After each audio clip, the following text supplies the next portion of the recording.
फिजा अलकरम, इल्म व हिकमत की महकी फिजा अलकरम, अलकरम अलकरम ऐ खुदा अलकरम। Alkaram high school, Shershah road, Data Nagar, Badami Bagh, Lahore. बिस्मिल्लाहिर्रहमानिर्रहीम। अलकरम हाई स्कूल दाता नगर बादामी बाग से आज मैथमेटिक्स 9th का बेटे लेक्चर नंबर 10 डिलीवर करने जा रहा हूँ। Unit number 1 matrices and determinants, कालब और उसका मक्ता हम लोगों ने स्टार्ट किया था। बेटा लास्ट टाइम आप लोगों को addition of matrices and subtraction of matrices, कालबों की जमा और तफरीक के मुतालिक सिखाया था। उसकी शर्त ये थी कि दोनों कालबों का ऑर्डर यानी कि मर्तबा एक जैसा होना चाहिए। आज हमने सीखना है कि मल्टीप्लिकेशन ऑफ मैट्रिसेस यानी कि कालबों को ज़रब किस तरह से दिया जा सकता है। तो बेटा ये तरीक़ेकार बहुत ही इम्पोर्टेंट है, इसको अच्छे तरीके से आपने सीखना है।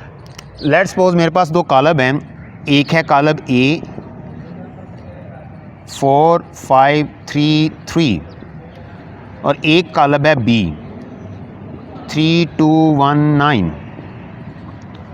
अब बेटा हमने इनको आपस में मल्टीप्लाई करना है, इनको आपस में ज़रब देना है। तो बेटा ज़रब देने का जो असूल है वो बहुत ही सिंपल होता है। उसमें हमने ये नहीं देखना है कालब का मर्तबा क्या है, हमने उसमें ये देखना होता है कि पहले कालब की नंबर ऑफ़ रोज़ और नंबर ऑफ़ कॉलम्स क्या हैं और दूसरे कालब की नंबर ऑफ़ रोज़ और नंबर ऑफ़ कॉलम्स क्या हैं। जो भी इनके होते हैं उनको आपने रफ़ में लिख लेना है ऑर्डर। अब फर्स्ट का ऑर्डर, इसमें 2 रोज़ नज़र आ रही हैं, 2 कॉलम नज़र आ रहे हैं, तो इसका ऑर्डर आ गया हमारे पास 2/2।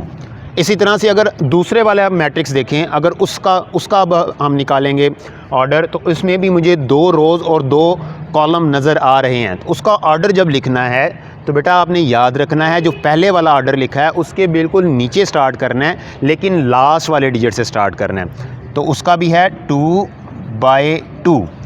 अगर बेटे फ़र्स्ट कालब की कॉलम और दूसरे कालब की रोज़ ये एक जैसी हो जाएं, सेम हो जाएं, तो इसका मतलब ये होगा कि हम उन कालबों को, उन मैट्रिसेस को आपस में मल्टीप्लाई कर सकते हैं। और अगर ये सेम नहीं होता तो बेटा इसका मतलब ये होगा कि हम दोनों कालबों को आपस में ज़रब नहीं कर सकते। और जब हम ज़रब दे देते हैं तो बकाया जो कालब हमारे पास अब उसका आंसर आएगा, उसका अब हमने ऑर्डर निकालना हो तो याद रखना जो बाकी हिस्सा बचता है, यहाँ पे 2 बचा बाय और यहाँ पे 2 बचा, तो मतलब कि जो नया कालब हासिल होगा ज़रब देने के बाद, तो उस वक़्त उस कालब का जो मर्तबा आएगा, आंसर का जो मर्तबा आएगा वो 2/2 होगा। तो बेटा इस मल्टीप्लिकेशन के रूल के मुताबिक अगर हम गौर करें तो हमें नज़र आ रहा है कि 2 कालब उस वक़्त ज़रब हो सकते हैं जब पहले कालब की कॉलम और दूसरे कालब की कितारें, फर्स्ट मैट्रिक्स की कॉलम्स और सेकंड मैट्रिक्स के रोज़ अगर वो सेम होंगे तो हम उनको आपस में मल्टीप्लाई कर सकते हैं, अदरवाइज़ हम उनको आपस में मल्टीप्लाई नहीं कर सकते। अब हम एक्सरसाइज की जानिब जाते हैं। जी बेटे एक्सरसाइज 1.4, इसमें फ़र्स्ट क्वेश्चन है हमारे पास कि क्वेश्चन कहता है which of the following product of matrices is comfortable for multiplication, के नीचे कौन कौन से जो कालब दिए गए हैं उनकी हासिल ज़रब मुमकिन है। ये मैंने चंद एक क्वेश्चंस लिखे हुए हैं जिसमें पहला पार्ट है, तीसरा पार्ट है और 5वां पार्ट है। फर्स्ट पार्ट है बेटे हमारे पास कि हमने देखना है कि क्या ये दोनों आपस में मल्टीप्लाई हो सकते हैं या नहीं हो सकते। तो रूल बेटे आपको बताया, अगर आपको समझ आ गए तो पहले वाले कालब की आपने लिखनी है कि इसका ऑर्डर क्या है। देखें इसमें 2 रोज़ हैं और 2 कॉलम हैं, तो इसका मतलब ये हुआ कि इसका ऑर्डर होगा 2/2। इसको रफ़ में ले जाके आपने लिख देना है 2/2।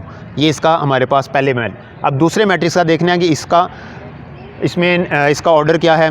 तो इसमें बेटा 2 रोज़ हैं और 1 कॉलम है, हमने स्टार्ट एंड से करना होता है 2/1।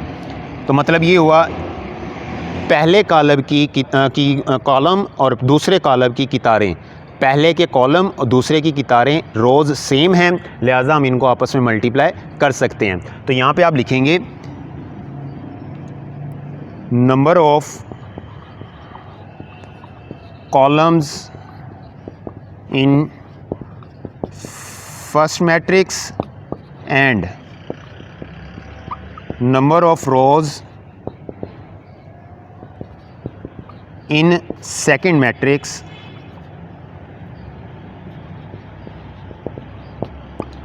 are same, so their multiplication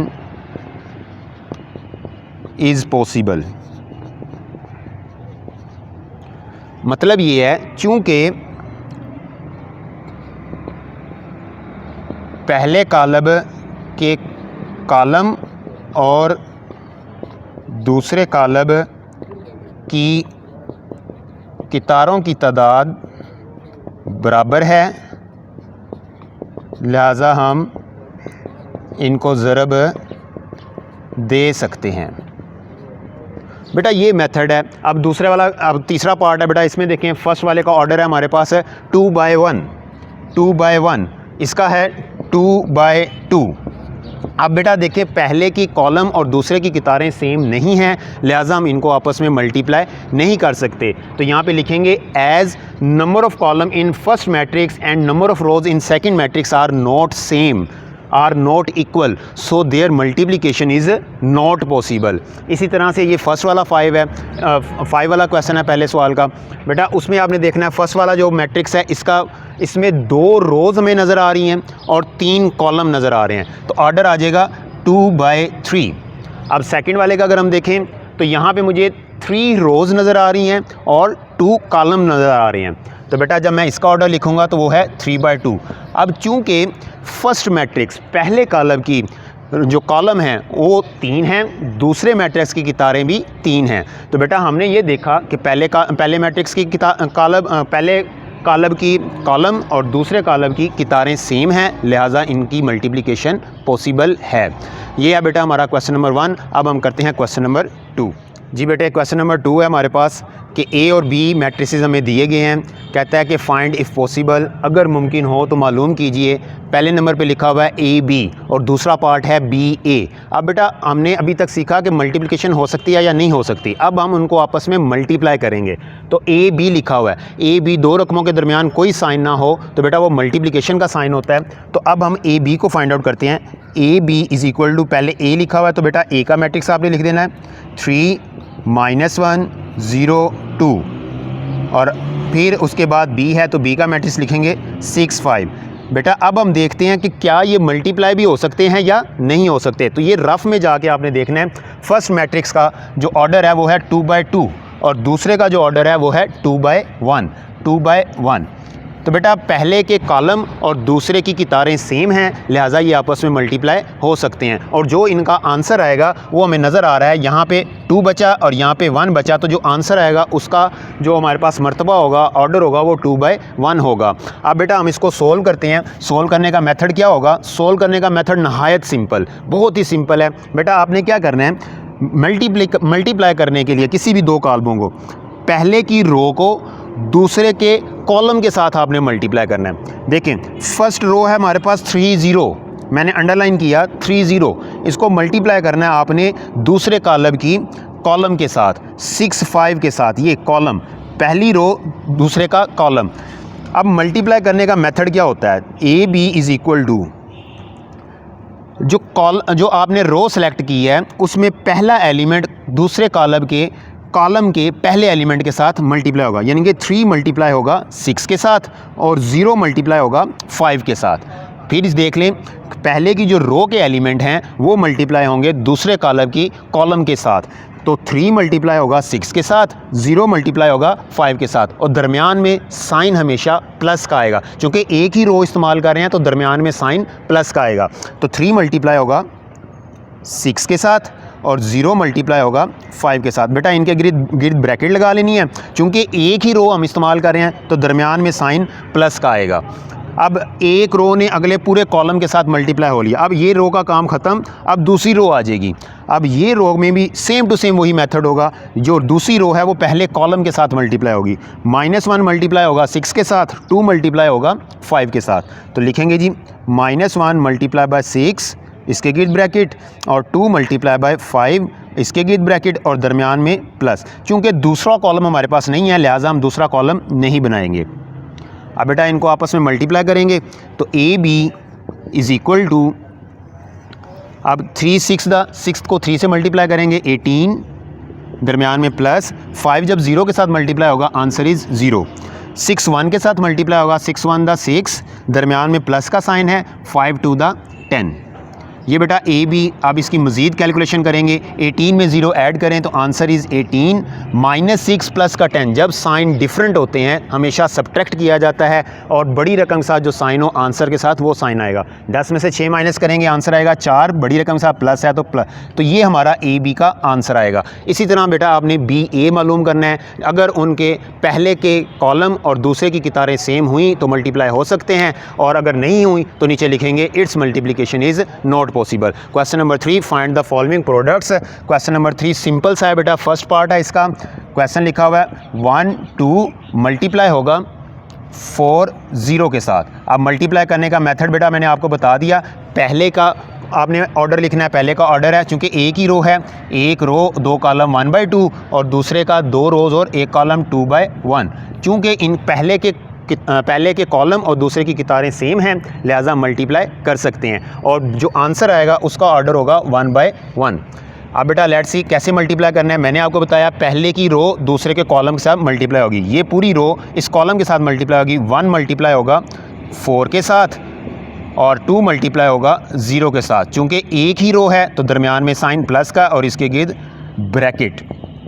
4 1 4 plus 2 0 0। 4 में जब 0 ऐड करेंगे तो आंसर आएगा 4। बेटा देखें हमने देखा था कि जो आंसर है उसका ऑर्डर 1/1 होना चाहिए, तो यहाँ पे देखिए एक ही रो है और एक ही कॉलम मौजूद है, तो ये हमारे पास इसका आंसर आ जाएगा। इसी तरह बेटा इसका लास्ट वाला पार्ट देखिए, थर्ड क्वेश्चन का 5th पार्ट है इसका। 1 -3 6 2 0 -1 मल्टीप्लाई होगा 4 0 5 -4 के साथ। अब बेटा इसकी मल्टीप्लिकेशन हमने सीखनी है। मल्टीप्लाई करने का तरीका नहायत सिंपल बेटा, मेथड आपने एक ही रखना है कि फ़र्स्ट वाले कॉलम की आपने रो को दूसरे वाले के कॉलम के साथ मल्टीप्लाई करना है। चेक ये करना है क्या ये मल्टीप्लाई हो सकते हैं या नहीं हो सकते। पहले का ऑर्डर आएगा चूँकि इसके अंदर 3 रोज़ हैं और 2 कॉलम हैं, तो फर्स्ट वाले का ऑर्डर आ गया 3/2, सेकंड वाले का 2/2, तो मतलब इन पहले के कॉलम और दूसरे की कितारें सेम हैं, मल्टीप्लाई कर सकते हैं। इसका आंसर आएगा हमारे पास 3/2। अब हम इनको मल्टीप्लाई करके चेक करते हैं बेटा। पहली रो और ये कॉलम, फिर पहले के रो दूसरे का कॉलम। 1 मल्टीप्लाई होगा 1 मल्टीप्लाई बाय 4 और 2 मल्टीप्लाई बाय 0 और दरमियान में प्लस, क्योंकि एक ही रो है तो प्लस। अब बेटा ये पहली रो ने पहले कॉलम के साथ मल्टीप्लाई हो लिया, अब दूसरी रो पहले कॉलम के साथ मल्टीप्लाई होगी। पहली रो का काम ख़त्म, दूसरी रो की जानिब आ जाए। -3 मल्टीप्लाई होगा 4 के साथ, दरमियान में प्लस, और 0 मल्टीप्लाई होगा 0 के साथ। अब दूसरी रो भी ख़त्म, अब तीसरी रो, तीसरी कितार की जानिब आते हैं। तीसरी कितार पहले कॉलम के साथ मल्टीप्लाई होगी। 6 मल्टीप्लाई होगा 4 के साथ, दरमियान में प्लस, और -1 मल्टीप्लाई होगा 0 के साथ। ये बेटा अभी आपने तमाम रोज़ को पहले कॉलम के साथ मल्टीप्लाई किया, अब तमाम रोज़ को आपने दूसरे कॉलम के साथ मल्टीप्लाई करना है। यानी कि 1 मल्टीप्लाई होगा अब 5 के साथ, ये 1 इस 5 के साथ, और 2 होगा मल्टीप्लाई -4 के साथ। अब दूसरी रो दूसरा कॉलम, -3 मल्टीप्लाई होगा 5 के साथ, दरमियान में प्लस, और 0 मल्टीप्लाई होगा -4 के साथ। और इसी तरह से 6 मल्टीप्लाई होगा 5 के साथ, और -1 मल्टीप्लाई होगा -4 के साथ, और ब्रैकेट हम लोगों ने क्लोज़ कर दी।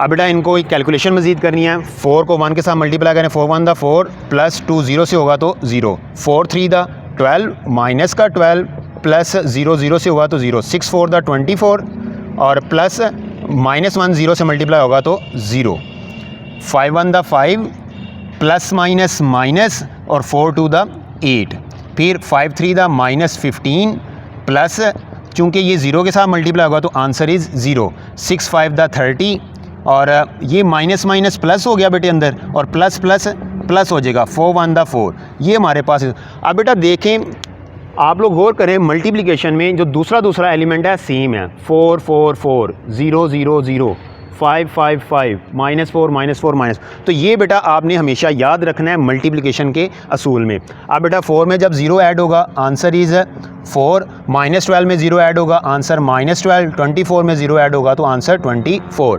अब 5 में से 8 माइनस करेंगे, बड़ी रकम के साथ माइनस है तो माइनस का आंसर आएगा, 8 में से 5 जाएंगे तो 3।